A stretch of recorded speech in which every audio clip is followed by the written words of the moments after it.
పిడుగులు ఉరుములు పడేటప్పుడు అర్జున ఫాల్గుణ అని ఎందుకు పెద్దలు అనమంటారు? వానపడే సమయంలో పిడుగులు పడటం ప్రకృతి ధర్మము. ఆ సమయంలో చెట్టు క్రింద ఉండరాదు. అలాగే అర్జున ఫాల్గుణ అనటంలో కూడా ఓ గొప్ప కథ ఉంది. మహాభారత సమయంలో అజ్ఞాతవాసాన్ని ముగించిన అర్జునుడు ఆయుధాల కోసం ఉత్తరుడిని శమీవృక్షం వద్దకు తీసుకువస్తాడు. ఉత్తర గోగ్రహణం ద్వారా ఆవులను తరలించుకుపోతున్న దుర్యోధన కర్ణాదులను ఎదిరించడానికి ఆయుధాలను శమీవృక్షం మీదనుంచి క్రిందకు తీసుకురమ్మంటాడు.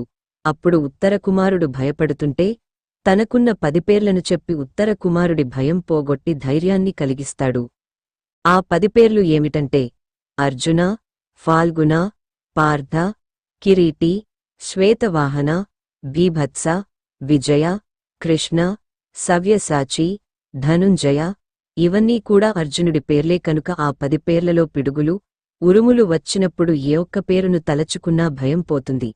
కొన్ని ప్రాంతాల్లో పిడుగు పడుతున్నప్పుడు అర్జునుడి రథచక్రం యొక్క శూల విరిగిపోయిందని అదే పిడుగుగా మారిందని చెబుతారు. అలా చెప్పటంలో కూడా అర్జునుడిని తలచుకోవడమే కనబడుతుంది.